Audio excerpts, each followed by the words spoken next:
K6 చర్చా కార్యక్రమానికి స్వాగతం. నిజామాబాద్ నగరంలో 5 సంవత్సరాలు నగర మేయర్గా పాలన చేసి పదవి విరమణ చేసి తన 5 ఏళ్ల పాలన అనుభవాలు పంచుకోవడానికి మన స్టూడియోలో మనతో ఉన్నారు నిజామాబాద్ నగర మాజీ మేయర్ దండు నీతి కిరణ్ గారు. లేట్ చేయకుండా వారికి వెల్కమ్ చెప్పేద్దాం. నమస్కారం మేడం. నమస్తే అమ్మా. Welcome to K6. K6 ప్రేక్షకులందరికీ కూడా నమస్కారం. ఈ యొక్క 5 ఏళ్ల పాలన ఎలా ఉంది మేడం? చాలా అద్భుతంగా ఉంది. ఒక 3 పువ్వులు 6 కాయలుగా సాగింది 5 సంవత్సరాలని నేను గర్వంగా చెప్పుకుంటున్నాను. ఓకే మేడం, కార్పొరేషన్ నుంచి మేయర్గా మీరు ఎన్ని అభివృద్ధి పనులు చేశారు, అలాగే పార్టీ నుంచి ఎలాంటి కార్యక్రమాలు నిర్వహించారు? ప్రజలందరూ కూడా చూశారు. ముందుగా ఈ 5 సంవత్సరాలు వారి సేవ చేసుకోవడానికి నాకు ఇచ్చినటువంటి పదవీ కాలానికి ముందుగా మా నగర ప్రజలందరికీ కూడా నేను ధన్యవాదాలు తెలియజేస్తున్నాను.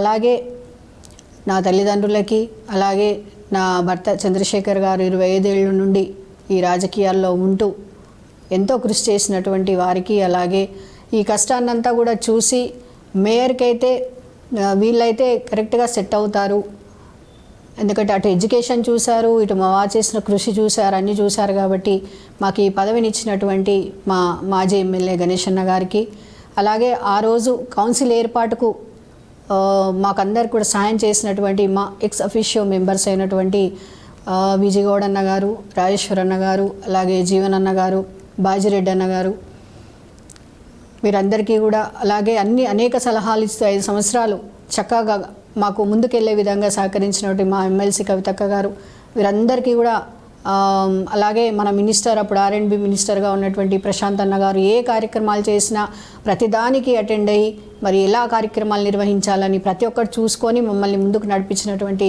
ప్రశాంత్ అన్న గారికి ప్రతి ఒక్కరు కూడా నేను పేరున ఈరోజు ధన్యవాదాలు తెలియజేసుకుంటూ, అలాగే మీరు అడిగినట్టుగా ఈ 5 సంవత్సరాలు నాకు ఒక మేయర్గా కార్పొరేషన్ నుంచి నేను చేసినటువంటి అభివృద్ధి పనులు చెప్పుకోవాలంటే అసలు చాలా అంటే చాలా ఉన్నాయి.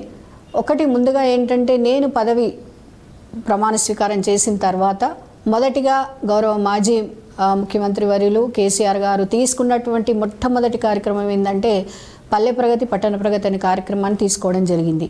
ఎందుకంటే అప్పుడు పల్లెలు కానివ్వండి, పట్టణాలు కానివ్వండి, చాలా అంటే నీట్నెస్ లేకుండా, ఎక్కడైనా చెత్తతో సరైనటువంటి కార్యక్రమాలు నిర్వహించకుండా ఉన్న స్థాయిని చూసిన తర్వాత ఆయన గాంధీ గారిని స్ఫూర్తిగా తీసుకొని మరి ఎప్పుడు కూడా పల్లెలు పట్టణాలు చక్కగా నీట్గా క్లియర్గా మంచి పారిశుద్ధ్యంగా ఉన్నప్పుడే ప్రజలు బాగుంటారని చెప్పేసి ఫస్ట్ తీసుకున్న కార్యక్రమంలో పట్టణ ప్రగతి తీసుకున్నప్పుడు మేమంతా కూడా నా డివిజన్ 11వ డివిజన్ నుంచి నేను కార్యక్రమాలు స్టార్ట్ చేయడం జరిగింది. అక్కడంతా కూడా పరిశుభ్రం చేయించి అక్కడ ఇప్పుడు ఉన్నటువంటి 300 క్వార్టర్స్లో పెద్ద పార్క్ కానివ్వండి, అక్కడ ఎన్ని కార్యక్రమాలు చేసామంటే అవన్నీ కూడా అప్పుడు పట్టణ ప్రగతి కార్యక్రమంలోనే చేయడం జరిగింది. అక్కడ స్పెషల్ ఫండ్ కూడా అప్పుడు రిలీజ్ చేయడం జరిగింది. ఆ తర్వాత నేను ఎక్కిన 10 రోజులకే మరి మనందరికీ కూడా తెలుసు భయంకరమైనటువంటి కరోనా రావడం వల్ల కూడా దాదాపుగా 1.5 సంవత్సరం వరకు అందరం కూడా బాధపడ్డాం. 2 వేరియంట్లతోని చాలా ఇబ్బందుల పాలయ్యాం. అయినా కూడా నాకైనా అప్పుడున్నటువంటి ఎమ్మెల్యే గారికైనా మాకు కరోనా వచ్చినప్పటికి కూడా, కరోనా తగ్గిన తర్వాత, కరోనాకు ముందు అంటే మాకు రాకముందు, మాకు వచ్చిన తర్వాత అయినా కూడా మేము ఎక్కడా పనులు ఆపలేదు. మాకు వచ్చిన ఫండ్స్ కొద్దిగా వచ్చినా సరే వాటితోని ఎక్కడైనా రోడ్ల పని కానివ్వండి, అలాగే పారిశుద్ధ్య కార్యక్రమాలు కానివ్వండి, ఇలాంటివి ఉన్నా కూడా ఎక్కడ ఆపకుండా మేము కార్యక్రమాలు కొనసాగించాము.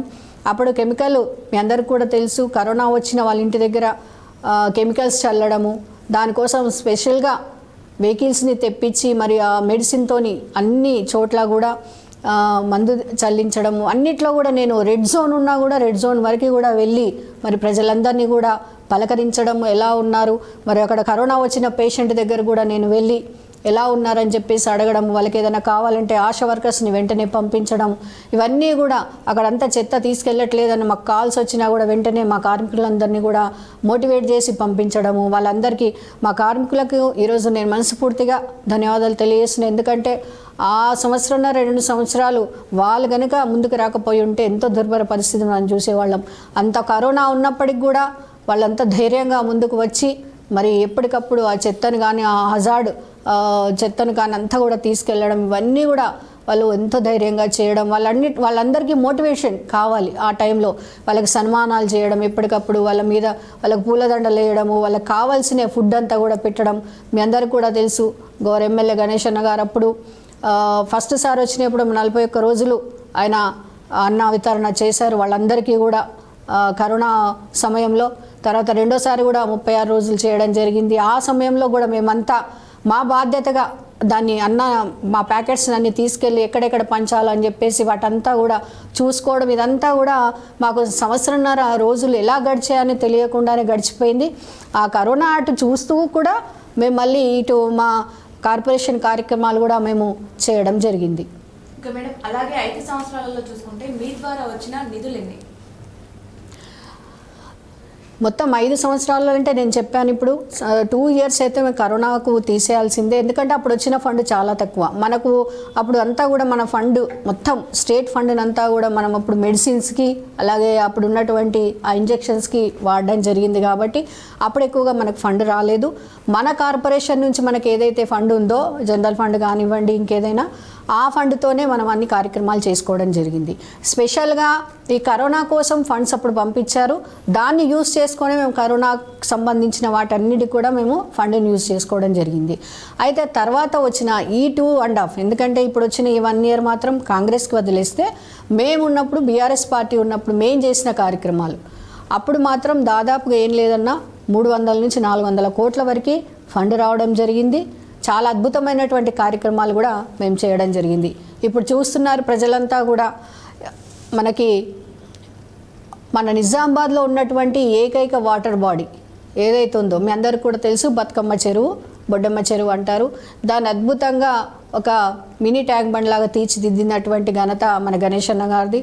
చాలా అద్భుతంగా దానికి కూడా దాదాపుగా 25 కోట్ల వరకు పెట్టి పూర్తిగా దాన్ని ఎంతో అద్భుతంగా తీర్చిదిద్దడం జరిగింది. ఇంకోటి చూసుకుంటే మరి ఐటీ హబ్ కానివ్వండి, న్యాక్ భవన్ కానివ్వండి, ఇలాంటివి ఎన్నో కూడా మనము కట్టుకొని మరి యువతకి బయటకు వెళ్ళే పని లేకుండా, అంటే కొంతవరకైనా కూడా వాళ్ళకి చక్కటి ఎడ్యుకేషన్ అందించాలని చెప్పేసి ఇక్కడ ఐటీ హబ్ని కూడా తెచ్చుకోవడం జరిగింది. అలాగే ఇప్పుడు చూస్తున్నారు రోడ్ల మీద 4 దిక్కుల, నిజామాబాద్కి 4 దిక్కుల మరి సెంటర్ మీడియన్స్, అందులో స్పైరల్ లైట్స్ పెట్టి అద్భుతంగా మరి ఇప్పుడు చూస్తుంటే అందరు కూడా మన తెలంగాణను ఏ విధంగా అయితే ఈ 10 సంవత్సరాలలో అందరూ కూడా బయట స్టేట్స్ నుంచి వచ్చిన వాళ్ళు మన రోడ్లు, మన పచ్చదనాలు చూడగానే వెంటనే గుర్తుపట్టేస్తున్నారు మనం తెలంగాణలో అడుగుపెట్టామనేది. అలాగే మన చుట్టుపక్కల గ్రామాలు, ఊర్లలో ఉన్న వాళ్ళు నిజామాబాద్లో అడుగుపెట్టాడని ఫస్ట్ అదే చెప్తారు. ఆ రోడ్లు చూసి, ఆ పచ్చదనం, ఆ సెంటర్ మీడియన్స్ అన్ని చూసి, ఇది నిజామాబాద్కి వచ్చాము అనేది కూడా అట్లా గుర్తుపట్టే విధంగా ఒక మంచి ఐడెంటిటీ క్రియేట్ చేశారు మన గణేష్ అన్న గారు. చాలా అద్భుతంగా ఇవన్నీ కూడా మనం చేసుకోవడం జరిగింది. అంతేకాకుండా ప్రతి డివిజన్కి ఇప్పుడు ఏవైతే మన 60 డివిజన్లు ఉన్నాయో 60 డివిజన్లలో కూడా ఎక్కడెక్కడ వీలైతే దాదాపుగా ఏం లేదన్నా 45 వరకు 50 వరకు కూడా అనుకోవచ్చు, అన్ని వాటిలలో కూడా జిమ్స్ అండ్ పార్కులను కూడా మనం ఏర్పాటు చేసుకోవడం జరిగింది. ఎందుకంటే ప్రజలందరూ కూడా ఎఫర్ట్ చేయలేరు, జిమ్స్ అన్నిటిలో కూడా మనము జిమ్స్ అన్నిటి కూడా ఎఫర్ట్ చేయలేరు డబ్బులు. కాబట్టి ఓపెన్ జిమ్స్ పెడితే మంచి గాలిని పీల్చుకుంటూ మరి చక్కగా అందరు కూడా పార్కులని అలాగే జిమ్స్ని యూజ్ చేసుకుంటారని చెప్పేసి మంచి ఆలోచనతోని అందరు ఆరోగ్యాలు బాగుండాలని చెప్పేసి ఏదైతే అప్పుడు నిర్ణయం తీసుకున్నారో అదేవిధంగా అన్నిట్లో కూడా మంచి పార్కులు, ఓపెన్ జిమ్స్ కూడా మనం ఏర్పాటు చేసుకోవడం జరిగింది. అంతేకాకుండా మొత్తం తెలంగాణ రాష్ట్రంలో ప్రతి జిల్లాలో కూడా ఐడిఓసీలు ఉండాలి, కలెక్టరేట్స్ ఉండాలని చెప్పేసి అద్భుతంగా కలెక్టరేట్లను కూడా కట్టుకున్నాం. అది కూడా మా హయాంలోనే దాన్ని ఇనాగ్రేషన్ చేసుకోవడం జరిగింది. అది కూడా చాలా అద్భుతమైనటువంటి కార్యక్రమం. అలాగే మనకు ఓడిఎఫ్ అంటే బహిరంగ మలమూత్ర విసర్జనలు చేయకూడదు. ఎందుకంటే మన నిజామాబాద్ అనేది ఇప్పుడు ఒక ఐకానిక్గా మారింది. అందరూ కూడా చాలామంది చుట్టుపక్కల ఉన్నటువంటి ఊర్ల వాళ్ళందరూ కూడా మన దగ్గరికి షాపింగ్లకు రావడము, హాస్పిటల్స్కి రావడము. ఎందుకంటే నిజామాబాద్లో ఉన్నటువంటి హాస్పిటల్స్ చాలా అంటే చాలా హాస్పిటల్స్ మన దగ్గర చాలా మంచి హాస్పిటల్స్ అవుతూ ఉన్నాయి. అంతేకాకుండా పెద్ద పెద్ద షాపింగ్ మాల్స్ కూడా రావడం, జ్యువెలరీ మాల్స్ కూడా రావడం జరిగింది. కాబట్టి మరి అవన్నిటికి కూడా హైదరాబాద్ ఇంకెక్కడో పోవాలన్న ఆలోచన లేకుండా మన నిజామాబాద్కి రావడం అనేది ఆర్థికంగా మనకు చాలా ఒక మంచి అనుభవం అది. మరి అలాంటప్పుడు ప్రజలు చాలామంది ఇక్కడికి వస్తున్నప్పుడు మరి మన దగ్గర అంతా నీట్నెస్ ఉండాలని చెప్పేసి మరి 227 మనము టాయిలెట్స్ని కూడా నిర్మించుకోవడం జరిగింది. అలాగే మొబైల్ టాయిలెట్స్ని కూడా ఒక 2, ఎందుకంటే ఎక్కడన్నా జాతర లాంటిది జరుగుతుంది లేదంటే పెద్ద ఎత్తున కార్యక్రమాలు జరుగుతున్నాయంటే ఖచ్చితంగా మన దగ్గర ఉన్నటువంటి మొబైల్ టాయిలెట్స్ని మనం పంపించడం జరుగుతుంది. ఈ విధంగా మనం అన్నీ కూడా చేసుకోవడం జరిగింది. అంతేకాకుండా తాగునీరు అయితే పెద్ద పెద్ద ఫీడర్ పైప్ లైన్స్ కింద నుంచి కూడా వేయడం జరిగింది. నా ఏరియాలో అయితే మీరు అందరికీ కూడా తెలుసు, నాగారం అంటే మొత్తం కూడా అటు సైడ్ ఏది ఉండేది కాదు, నీళ్లు కానీ లైట్స్ కానీ సరిగ్గా ఉండలేని పరిస్థితి. అప్పుడు నేను మేయర్ అయిన తర్వాతనే అక్కడ చాలా పెద్ద ఎత్తున 2 కోట్లు పెట్టి పెద్ద ఫీడర్ లైన్ వేయించి అక్కడ 90% వాటర్ వచ్చే విధంగా నేను చేయడం జరిగింది. కాకపోతే అదంతా కూడా రాక్ ఏరియా కాబట్టి ఇంకా వెయ్యాల్సింది ఉన్నా కూడా అది వెయ్యలేని పరిస్థితి. ఎందుకంటే ఆ రాళ్ళన్నీ పగలగొట్టి అంత పైన ఎత్తుకి వెళ్ళడం అనేది అక్కడ ఇంకా పెద్ద వాటర్ ట్యాంక్ కడితే కానీ అది సాధ్యమయ్యే పని కాదు కాబట్టి ఇంకా ఇంతవరకు జరగలేదు అది.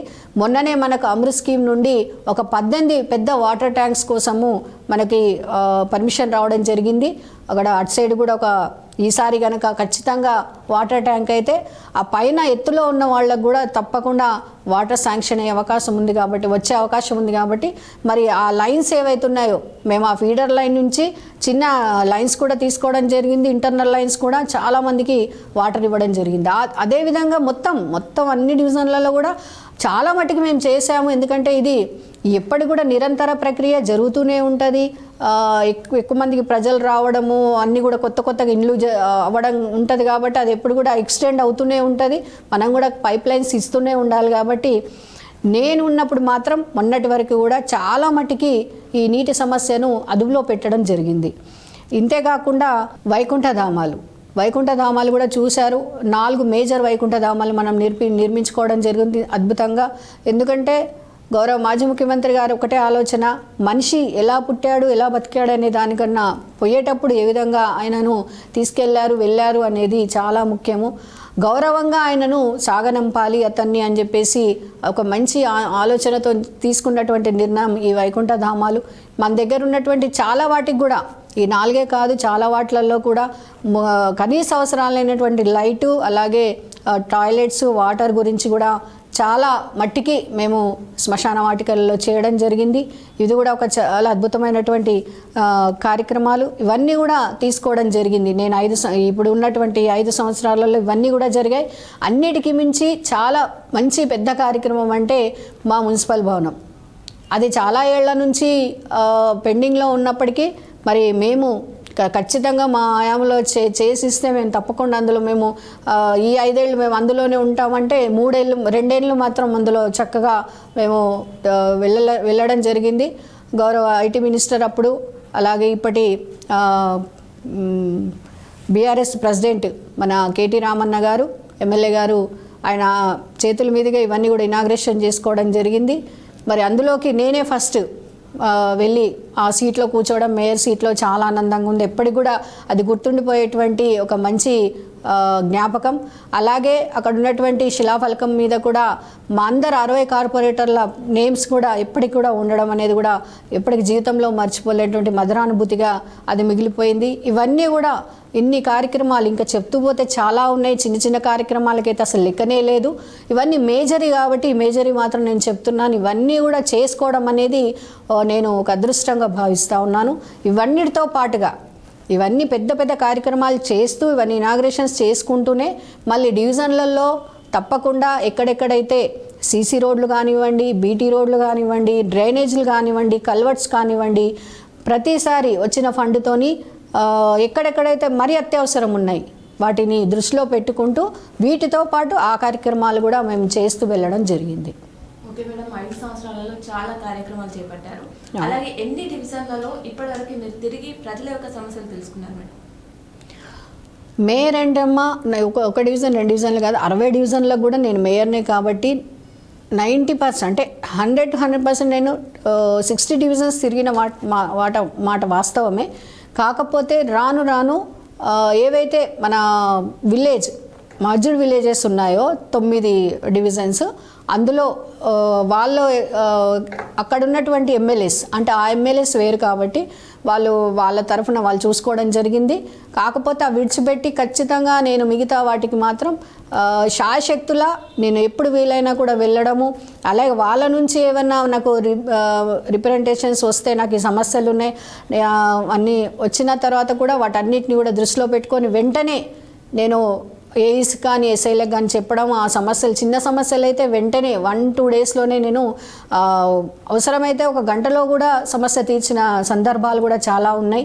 నా దగ్గరికి సమస్య వచ్చిందంటే తీర్చలేదు అన్నది కాదు, అది ఒకవేళ పెద్ద సమస్య అది కూడా టెక్నికల్గా అది వీలు పడదు అన్నప్పుడు మాత్రమే అది వదిలేస్తాం తప్పితే మిగతా వేరే ఏ విధంగా ఉన్నా కూడా 100% శాయశక్తులు నేను చేసిన సందర్భాలే ఉన్నాయి.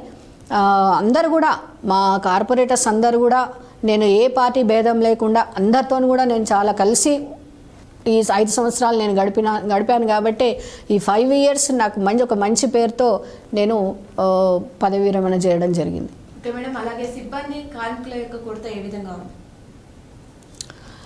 సిబ్బందిది ఏం కొరత లేదమ్మా, కార్మికులు కూడా, ఎందుకంటే మనకు 330 మందిని మేమున్నప్పుడే మొన్న తీసుకోవడం జరిగింది కొత్తగా. ఎందుకంటే మనకి మేము వచ్చినప్పుడు ఖాళీ 800-700 మాత్రమే లేబర్స్ ఉన్నారు. అప్పుడు దాన్ని పెంచుకోవాల్సిన అవసరం చాలా ఉండే, ఎందుకంటే 2011 సెన్సెస్ ప్రకారంగా మనకు 3,57,000 మంది మాత్రమే లెక్కలో ఉన్నారు.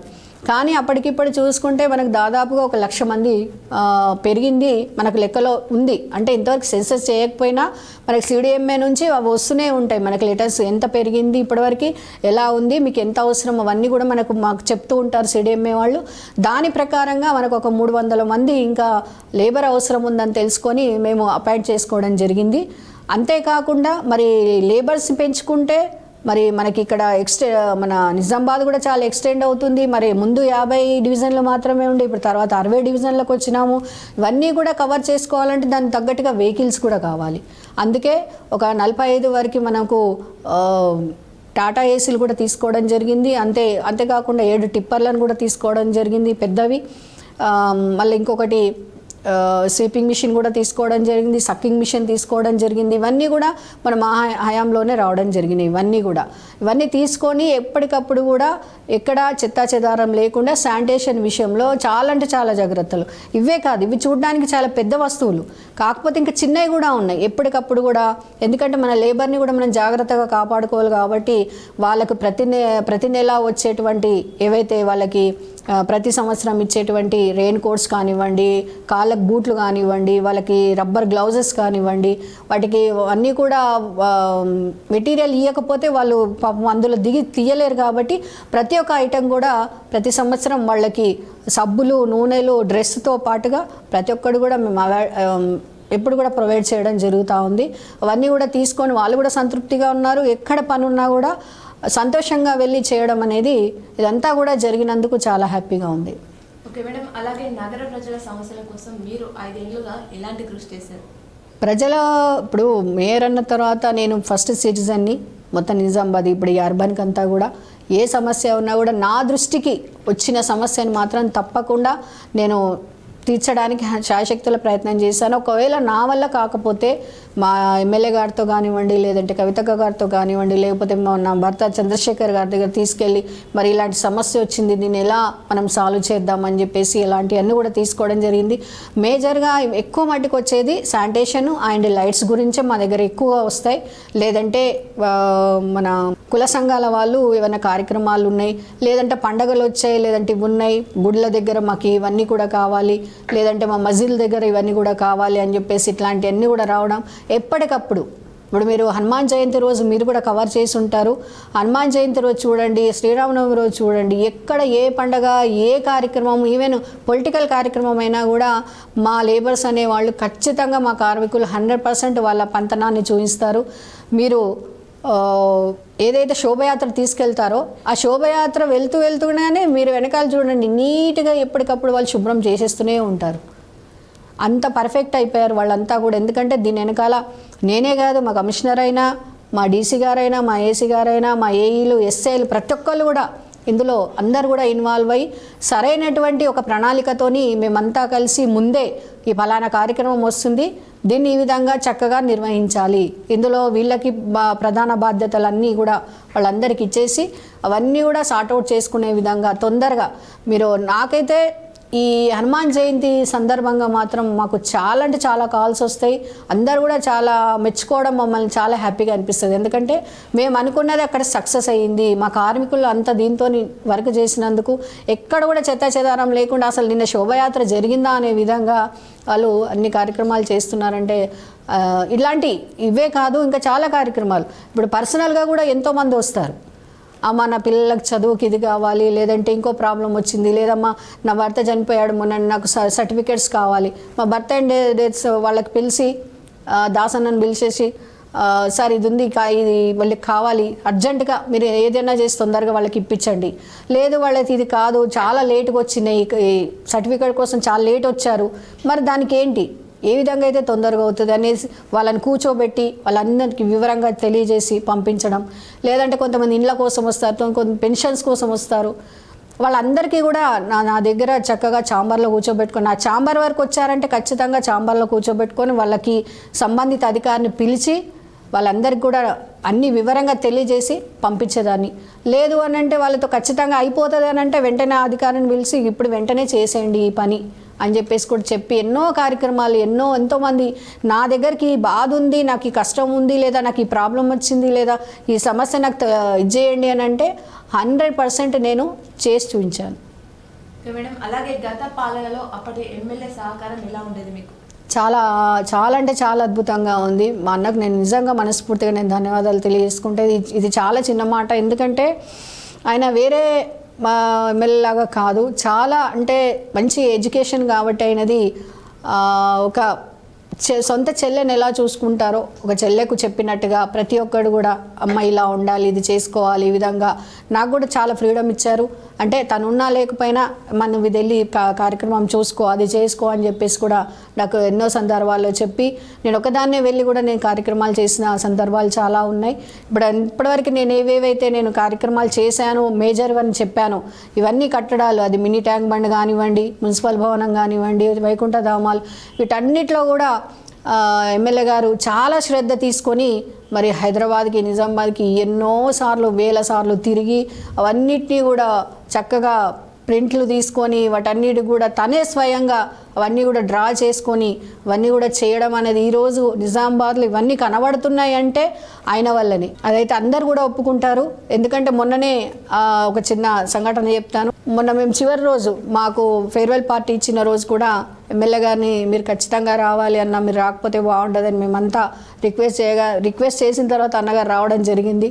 అప్పటి వరకు అందరు కూడా డల్గా ఉన్నారు. ఈవెన్ ఇతర పార్టీల వాళ్ళు కూడా అందరు కూడా ఆయన రావట్లేదు అన్న డల్గా ఉన్నారు. సడన్గా మధ్య కార్యక్రమంలో వచ్చేసరికంటే ఒకలాంటి ఆనందం, అందరు కూడా లేచి విజిల్స్ చప్పట్లు కొట్టడం అని అంటే మనం అందరం అనుకోవచ్చు ఆయన వల్ల, ఆయన పట్ల అందరికి ఉన్నటువంటి ఒక ఆనందం కానివ్వండి, ఒక భక్తి కానివ్వండి, అది పార్టీ భేదాలు లేకుండా ఆయన చూసుకున్నారు. ఆ విధంగా ఏ ఫండ్ వచ్చినా కూడా అది బీజేపీ కానీ ఎంఐఎం కానీ ఏదైనా సరే అందరికీ ఫండ్ ఇవ్వడమే, సమానంగా అక్కడ అభివృద్ధి జరగాలి తప్పితే పార్టీలను చూసుకోవద్దని చెప్పేసి అది 100 కోట్లు తెచ్చినా సరే, 60 కోట్లు తెచ్చినా సరే, 20 కోట్లు తెచ్చినా సరే ఖచ్చితంగా అందరికి ఇవ్వడమే. అందుకే సమానంగా అందరు కూడా అందరు డివిజన్లలో కూడా చక్కగా పనులన్నీ జరిగాయి. కాబట్టి ఆయన ఇచ్చినటువంటి సపోర్ట్, ఆయన ఇచ్చినటువంటి ఆ ధైర్యంతోనే నీ 5 ఏళ్ళు ఈ విధంగా ముందుకు రావడం జరిగింది. మేడం ఈ 5 సంవత్సరాలు ఎంతో కృషి చేశారు నగర ప్రజల కోసం. ఇప్పుడు చూసుకుంటే అధికారంలో కాంగ్రెస్ ఉంది, ఎమ్మెల్యే బీజేపీ, మీరేమో బీఆర్ఎస్ పార్టీకి చెందినవారు. ఏడాది పాలన ఎలా అనిపించింది? ఇప్పుడు గత 4 ఏళ్ళు చూసుకుంటే అది వేరే రకంగా ఉండే, అటు పొలిటికల్గా రాజకీయంగా కానివ్వండి కార్యక్రమాలు. ఎందుకంటే మనమంతా కూడా చూసిన వాళ్ళమే, ఎన్ని సంక్షేమ పథకాలు మనము చేసుకున్నాము ఆ 4 ఏళ్లలో. కేసీఆర్ కిట్ కానివ్వండి, ప్రోటీన్ కిట్ కానివ్వండి, లేదంటే హెల్త్ హబ్ 55 మన ఇవి కానివ్వండి, టెస్ట్ల గురించి కానివ్వండి, అలా అన్నీ తీసుకుంటూ పోతే కళ్యాణ్ లక్ష్మి, షాదీ ముబారక్, అవి కూడా కళ్యాణ్ లక్ష్మి, షాదీ ముబారక్ ఇప్పుడు చేస్తున్నారు. ఇప్పుడు చేసినప్పటికీ కూడా అప్పుడు ఏ విధంగా అయితే చేసేవాళ్ళో అంత ఇప్పుడు కళ్యాణ లక్ష్మికి అంత ఇది లేదు, అంటే ఆ ఒక శోభ లేదు. అప్పుడు ఎమ్మెల్యే గారు మాజీ ఎమ్మెల్యే గారు గణేష్ అన్న గారు కళ్యాణ లక్ష్మి ఇచ్చినా, షాదీ ముబారక్ ఇచ్చినా చెక్కులతో పాటుగా పెళ్లి కూతురికి పెళ్లి కొడుకు బట్టలు పెట్టి, వీలైతే భోజనాలు కూడా పెట్టి ఆ కార్యక్రమం అంత పెద్ద ఎత్తున చేసేవాళ్ళు. అది కూడా మన బయట పెద్ద గ్రౌండ్లో ఒక మంచి షామియానా వేసి చాలా అద్భుతంగా కార్యక్రమాలు చేసేవారు. అప్పుడు ఏ కార్యక్రమమైనా తీసుకోండి చాలా అద్భుతంగానే అనిపించింది. సీఎంఆర్ఎఫ్ చెక్కులు ఇస్తే అయితే లెక్క లేదు, పెన్షన్లకు లెక్క లేదు, ఏది ఇచ్చినా 9 రోజులమ్మ పెన్షన్లు, కొత్త పెన్షన్లు వచ్చినాయని చెప్పేసి ఇచ్చిన రోజు కూడా 9 రోజులు భోజనాలు పెట్టి చాలా అద్భుతంగా అంబేద్కర్ భవన్లో కార్యక్రమాలు చేశారు, రాజీవ్ గాంధీ ఆడిటోరియంలో. అవన్నీ చూసుకుంటే ఆ 4 సంవత్సరాలు ఈవెన్ కరోనా ఉన్నప్పటికి కూడా అప్పుడు చేసిన కార్యక్రమాలు ఏం తక్కువ లేదు. తర్వాత అయినా అటు రాజకీయ పరంగా అయినా అభివృద్ధి కార్యక్రమాలైనా చాలా అంటే చాలా అద్భుతంగా జరిగినాయి.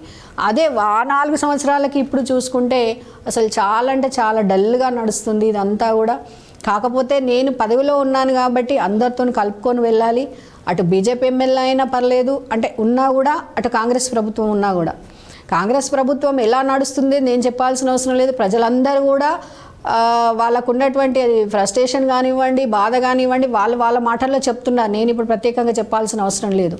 కాకపోతే నేను ఈ 5 సంవత్సరాలలో పోల్చుకుంటే ఆ 4 సంవత్సరాలు గడిపిన చేసిన పనులకి ఇప్పుడు ఈ సంవత్సరంలో చేసిన పనులకు అసలు ఏ మాత్రం పొంతన లేదు. అసలు ఎలాంటి కార్యక్రమాలు కూడా జరగడం లేదు. ఈవెన్ మున్సిపల్ కార్పొరేషన్కి ఇప్పటివరకు కూడా ₹1 కూడా ఇవ్వలేదు. ఇప్పుడు 15 నెలలు నడుస్తుంది, 15 నెలల్లో కూడా ₹1 కూడా ఇవ్వలేదు. మేమే మా జనరల్ ఫండ్ ఏదైతే కార్పొరేషన్లో జనరల్ ఫండ్ ఉంటుందో అదే జనరల్ ఫండ్తోని 6 కోట్లు పెట్టి ప్రతి ఒక్క డివిజన్కి 10 లక్షలు ఇచ్చి రోడ్లు డ్రైనేజీలకి నేనే ఇనాగ్రేషన్ చేయడం జరిగింది. అలాగే ఇప్పుడు మళ్ళీ తర్వాత కూడా 14 ఫైనాన్స్ని మార్చి అవి 10 లక్షలతోని మళ్ళీ ఇవ్వడం జరిగింది. ఈ విధంగా మేమే చేస్తూ పోయాం. కానీ మరి స్వయంగా ముఖ్యమంత్రి దగ్గరనే కార్పొరేషన్ మున్సిపల్ శాఖను ఉంచుకున్నారు, అయినా కూడా ఆయన ₹1 ఇవ్వలేదు. మొన్న లాస్ట్ మూమెంట్లో మరి అది ఎలక్షన్ స్టంట్ అని మేము అనుకుంటా ఉన్నాము. 60 కోట్లు డిక్లేర్ చేశారు, కానీ అందులో కూడా ఇంతవరకు ₹1 రాలేదు. మరి మొన్నటి వరకు కూడా మేము అదే అడిగాం, ఖచ్చితంగా మీరు ఇస్తేనే కార్యక్రమాలు ముందుకెళ్తాయి. ఇవన్నీ కూడా ఒక్కసారిగా పూలవాన కుర్సీ ఒక్కసారిగా ఆగిపోయింది అన్నట్టుగా, అక్కడ అసలు ఒక నీటి చుక్క కూడా రానట్టుగా ఆగిపోయింది మొత్తం అభివృద్ధి అనేది. అంత వేరియేషన్ కనబడుతుంది ప్రజలందరికీ కూడా. ఎందుకంటే చిన్న కార్యక్రమమైనా కూడా చాలా పెద్ద ఎత్తున ఎంతో ఆర్భాటంగా ప్రజలందరికీ సంతోషం కలిగించే విధంగా 10 మందికి తెలిసే విధంగా కార్యక్రమాలు చేసినాం 4 సంవత్సరాలు. కానీ ఈసారి చూస్తే అది కూడా అంతా ఏంటి, పోయినసారి ఏదైతే బీఆర్ఎస్ పార్టీ ఉన్నప్పుడు, పోయిన ప్రభుత్వం ఉన్నప్పుడు ఏవైతే అన్నీ కూడా సర్వేలు చేసి అన్ని పెన్షన్లు అయినా సరే ఇవన్నీ ఏవైతే రెడీ పెట్టారో వాటిని మాత్రమే తిరిగి మళ్ళీ ఇప్పుడు ఈ ప్రభుత్వం వాళ్ళకి ఇస్తుంది తప్పితే, వాళ్ళు ఇప్పుడు నిజంగా చెప్పాలంటే ఈ 15 ఏళ్లలో వాళ్ళు చేసిన పని ఏంటంటే కేవలం సర్వేలు చేయించడం. సర్వేలు చేస్తే ఇప్పుడు నేను అక్కడ కార్పొరేషన్లో మేయర్గా ఉండి చూస్తున్నాను. డైలీ ప్రొద్దున 9 గంటలకు 8 గంటలకు మా ఆఫీస్ వాళ్ళు అందరూ వెళ్ళిపోయారంటే మొత్తం ఆఫీస్ అంతా ఖాళీ. మళ్ళీ నైట్కి పాపం సర్వేలు చేసి ఇంటికి వెళ్ళడం. కనీసం జనరల్ ఫండ్లో ₹1 లేకుండా ఉండే పరిస్థితి వచ్చింది అని అంటే అసలు వాళ్ళకు రెవెన్యూ వెళ్ళి తీసుకురావడానికంతా కూడా టైం లేకుండా ఈ వారం రోజులు ఈ సర్వే, మళ్ళీ 15 రోజులు ఈ సర్వే, మళ్ళీ నెలగానే ఈ సర్వేలతోనే సరిపోయింది ఈ సంవత్సరం అంతా కూడా. అంత భయంకరంగా మరి ఈ సంవత్సరం అంతా సాగింది. కనీసం జనరల్ ఫండ్లో ₹1 లేని పరిస్థితి అయిపోయిందంటే అసలు ఈ ప్రభుత్వం ఎలా అవుతుంది, అసలు ఏ విధంగా కార్పొరేషన్లు ముందుకెళ్ళాలంటే ఏ విధంగా వెళ్ళాలి? మీరన్నా ఫండ్ ఇవ్వాలి, లేదంటే మాకు టైం ఇస్తే, మా ఆఫీసర్లకు టైం ఇస్తే వాళ్ళన్నా రెవెన్యూ తీసుకొని వస్తారు. మీరు ఇటు మాకు టైం ఇవ్వట్లేదు, మీరు ఫండ్ ఇవ్వట్లేదు. మరి ఈ కార్యక్రమం అభివృద్ధి అనేది ఎట్లా జరుగుతుంది, ముందుకు ఎలా వెళ్తాయి ఇవన్నీ కూడా? ఎంతోమంది ఇప్పుడు వచ్చి సంవత్సరం నుంచి మాకేం పనులు అయితే లేవు, మాకే అసలు ఏం ఫండ్ ఇస్తలేరు, కార్పొరేటర్లకు గొడవ. వాళ్ళందరూ కూడా బాగా ఫ్రస్ట్రేషన్లో ఉన్నారు. అందరూ కూడా ₹1 రావట్లేదు, మేము ఎట్లా ఇప్పుడు వచ్చే ఎలక్షన్స్లో మాకేంటి పరిస్థితి అని దీంట్లో అందరూ కూడా ఫ్రస్ట్రేషన్కి చేరుకున్నారని అంటే ఇంకా ఈ ప్రభుత్వంతో మేమంతా కలుపుకొని వెళ్ళాలి. కాబట్టి ఎమ్మెల్యే గారితోనైనా ఈ ప్రభుత్వంలో మేము ఉండడం జరిగింది తప్పితే మాకు మాత్రం ఈ సంవత్సరాన్ని మాత్రం చాలా అంటే చాలా దుర్భరంగా సాగిందని చెప్పాలి. ఓకే మేడం, అలాగే ఈ 5 ఏళ్ల పాలనలో మీకు నచ్చిన పని ఏది పూర్తయింది మేడం? అమ్మ ఏది ఒకటే అనేది కాదు. ఇప్పుడు నేను ఇంతవరకు ఏవైతే చెప్పానో ఇవన్నీ కూడా ఈ 5 సంవత్సరాలలో 4 సంవత్సరాలలోనే కంప్లీట్ అయినాయి. ఇవన్నీ కూడా అది చాలు ఇవన్నీ చెప్పుకోవడానికి. నాకు ఇప్పుడే కాదమ్మా, ఇప్పుడే 5 సంవత్సరాలు నేను మేయర్గా ఉండిండొచ్చు, కానీ నేను జీవితాంతం ఇదే నిజామాబాద్లో ఉంటాను. నేను ఎప్పుడు బయటకు వెళ్ళినా ఈ సెంటర్ మీడియాలో చూసినా నేను చేసిన 5 సంవత్సరాలు నా మేయరే గుర్తుకొస్తుంది. ఐడిఓసి చూసినా అదే గుర్తుకొస్తుంది, వైకుంఠ ధామాలు చూసినా అదే గుర్తుకొస్తుంది, సెంటర్ మీడియన్స్ చూసినా, అటు ట్యాంక్ బండ్ చూసినా, ఏది చూసినా కూడా ఇంతకన్నా అద్భుతమైనటువంటి కార్యక్రమాలు ఎవరు నిర్వహిస్తారు? అంత ఫండ్ తీసుకొచ్చి ఇవన్నీ చేసుకోవడం, కొత్త మున్సిపల్ భవనంలో ఇప్పటికి కూడా మా పేరు ఉండడము, నేను ఫస్ట్ వెళ్ళి ఆవిడ మేయర్గా కూర్చోవడం, ఇవన్నీ కూడా మధురానుభూతులుగా నిలిచిపోయినాయి. ఇవన్నీ ఇంతకన్నా కార్యక్రమాలు చేయడం అనేది ఎవరి వల్ల కాదు. ఇప్పుడు చూస్తున్నారు, కొత్త ప్రభుత్వం వచ్చింది, ఏం చేస్తున్నారు? అసలు ₹1 కనీసం అభివృద్ధి, కనీసం ఒక రోడ్ వేసుకుందామంటే పైసలు లేని పరిస్థితిగా వాళ్ళు క్రియేట్ చేస్తూ ఉన్నారు. మరి 4 సంవత్సరాలలో ఇవన్నీ మేము ఎలా చేస్తుంటాం? ఆ ప్రభుత్వం ఎలా ఇచ్చి ఉంటుంది? ఇవన్నీ కూడా ఇంతకన్నా అద్భుతమైనటువంటి కార్యక్రమాలు అంటే ఇవన్నీ చేయడం చాలా నేను అదృష్టంగానే భావిస్తున్నాను. ఓకే మేడం, అలాగే బీఆర్ఎస్ పార్టీకి మెజారిటీ తక్కువ ఉన్న మేయర్ పదవి ఎలా సాధ్యమైంది?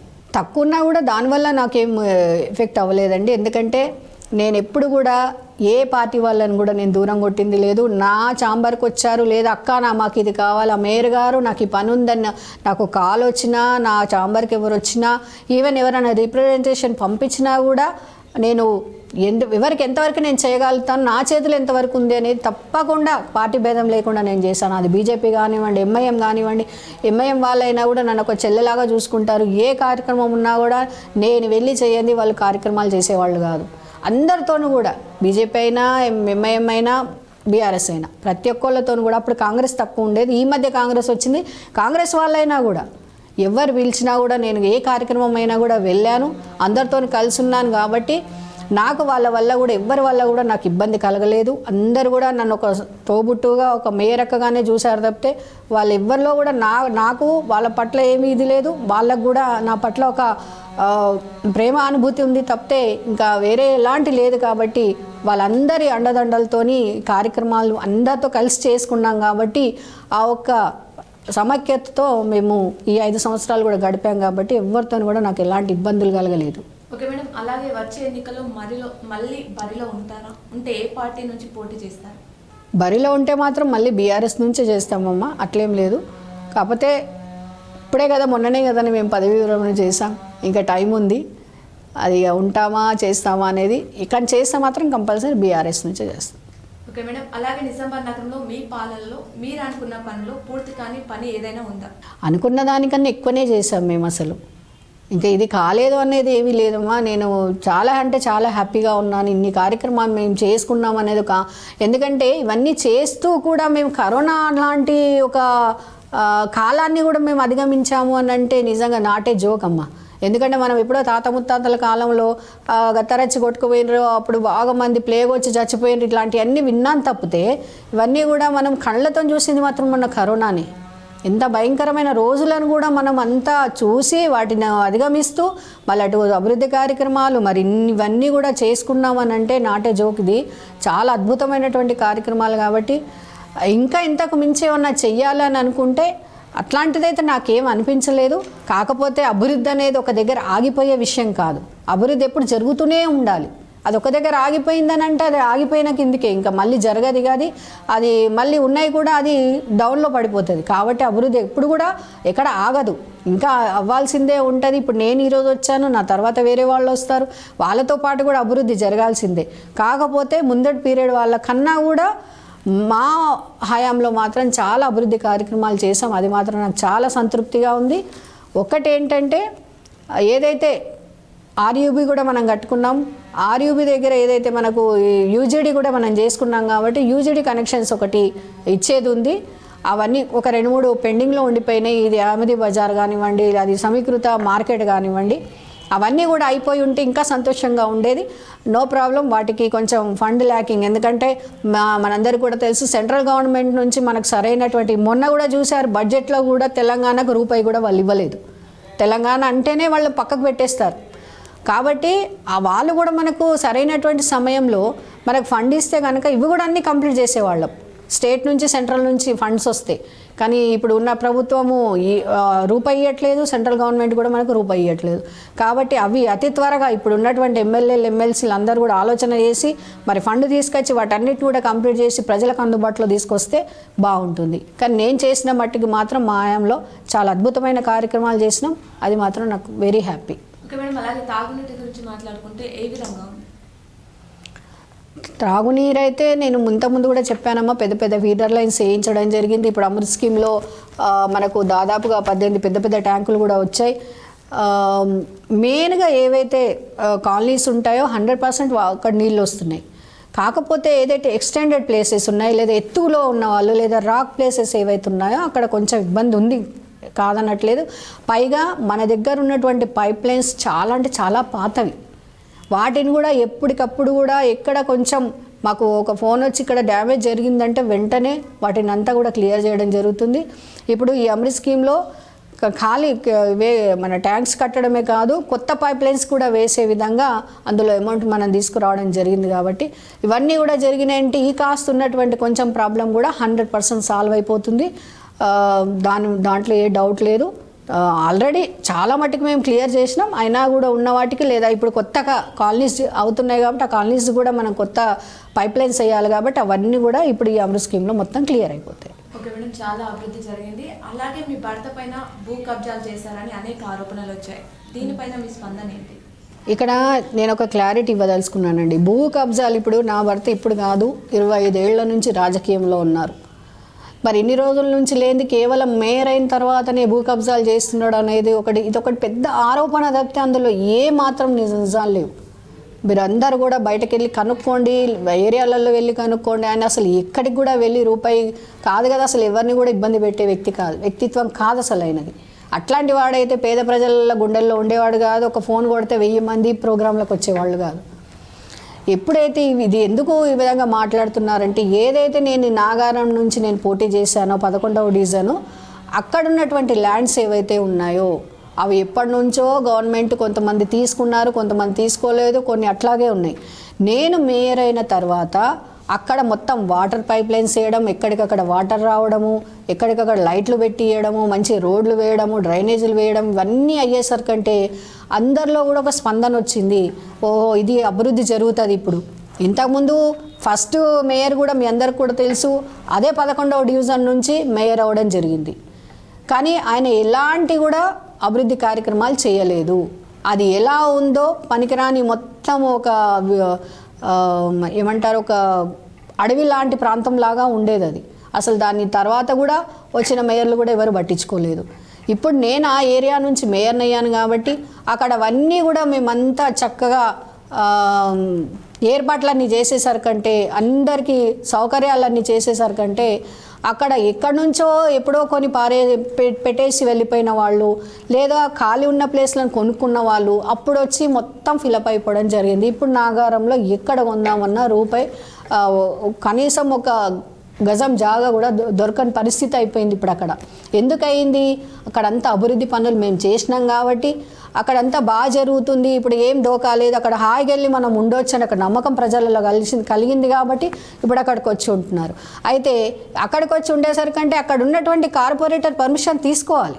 ఎవరైనా వచ్చి మేము ఇష్టానుసారం ఉన్న, ఇది కేవలం 11th డివిజనే నాగారమే కాదు, ప్రతి దగ్గర, కేవలం నిజామాబాద్లోనే కాదు, ప్రతి జిల్లాలో, ప్రతి రాష్ట్రంలో ఇది కామన్. ఇదంతా కూడా అక్కడికి వెళ్ళి కార్పొరేటర్ని వెళ్ళి మాట్లాడడం, రెవెన్యూ వాళ్ళకి వెళ్ళి మాట్లాడడం, దానికి తగ్గట్టు పేపర్లు తెచ్చుకోవడం, ఇల్లు ప్లేస్ తీసుకొని ఉండడం అనేది అది కామన్.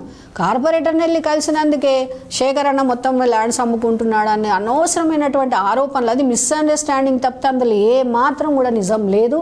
అది కావాలని అక్కడ ఉన్నటువంటి ఇతర పార్టీల వాళ్ళు, అక్కడ వాళ్ళ పెత్తనం జరగాలని చెప్పేసి ఇతర పార్టీల వాళ్ళు ఖాళీ దుమ్మెత్తిపోసారు తప్పితే దాంట్లో ఏ మాత్రం కూడా ఆవగించంత కూడా నిజం లేదమ్మా. ఓకే మేడం, చూసుకుంటే మీ భర్తపై దాడులు కూడా చేయడం జరిగింది. ఎన్ని కేసులు పెట్టారో, ఆ కేసులు ఎక్కడి వరకు వచ్చాయి?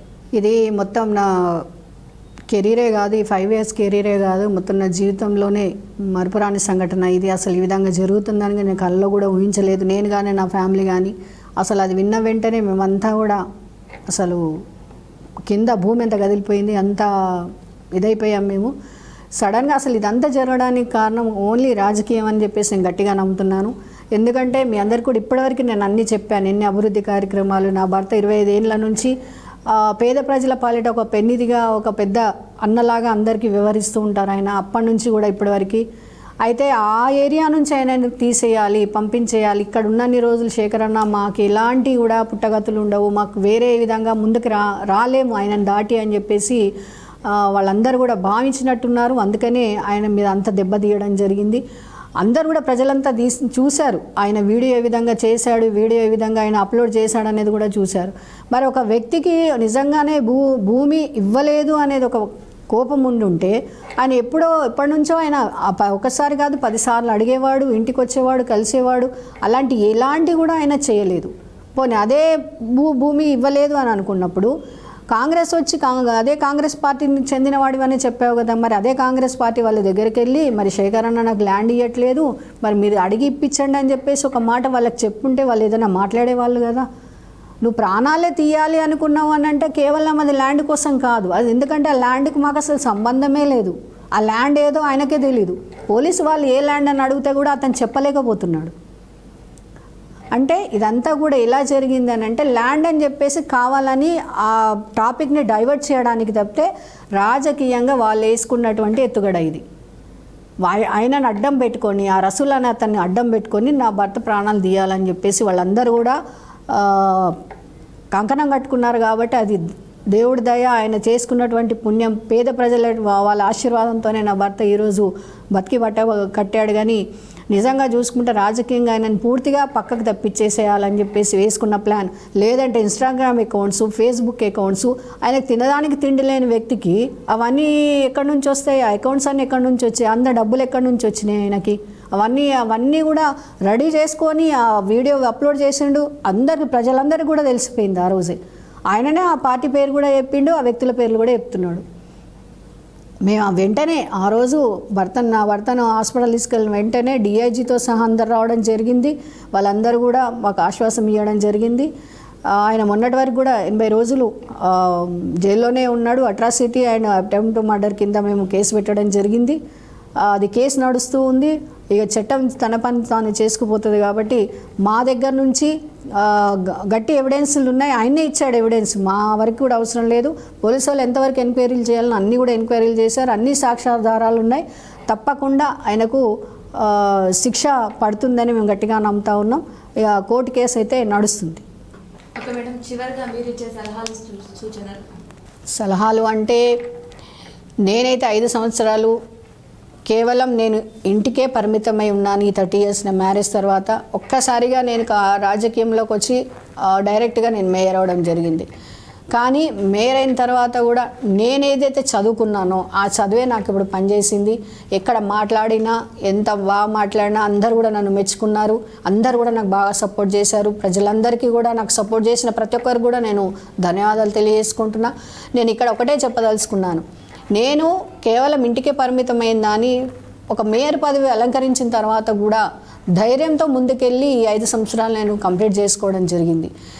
మహిళని కాకుండా ఎవరైనా సరే, మహిళని కాకుండా మెంటల్లీ చాలా స్ట్రాంగ్గా ఉండాలి. మనకి ఏదైతే తెలుసు అది తెలిసిన దాన్ని మంచిగా దాన్ని ఇంకా ప్రిపేర్ చేసుకొని బయటకు వచ్చి మాట్లాడగలిగేంత మనము ప్రిపేర్ చేసుకోవాలి. మనది మనం ప్రిపేర్ చేసుకోవాలి. మనది మెంటల్లీ బాగా స్ట్రాంగ్ ఉండాలి.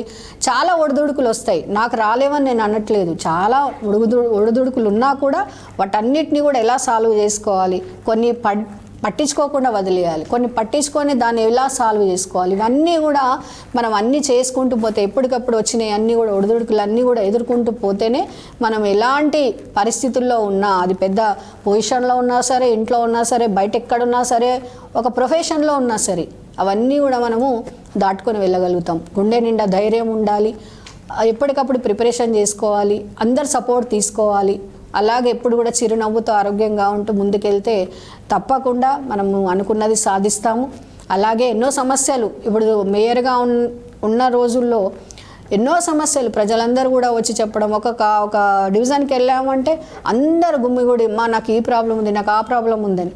100% అన్నీ కూడా మనం చేయలేం. మన వారికి ఎంతవరకు అవుతుందో తప్పకుండా అవన్నీ చేసి ప్రజల్లో మనం ఎప్పుడు కూడా మేము ఉన్నాం అనే ఒక ధైర్యాన్ని కలిగిస్తే తప్పకుండా మనం అనుకున్నది సాధిస్తాం. ఓకే మేడం, ఈ 5 సంవత్సరాలు మీరు చేసిన యొక్క పనులు అలాగే మీరు చేసిన అభివృద్ధి మీ యొక్క అనుభవాలు ఈరోజు మాతో పంచుకున్నందుకు థ్యాంక్ యూ. ఇది ఈరోజు ప్రత్యేకమైన అంశం. మరో అంశంతో మీ ముందుంటాం. చూస్తూనే ఉండండి మీ K6.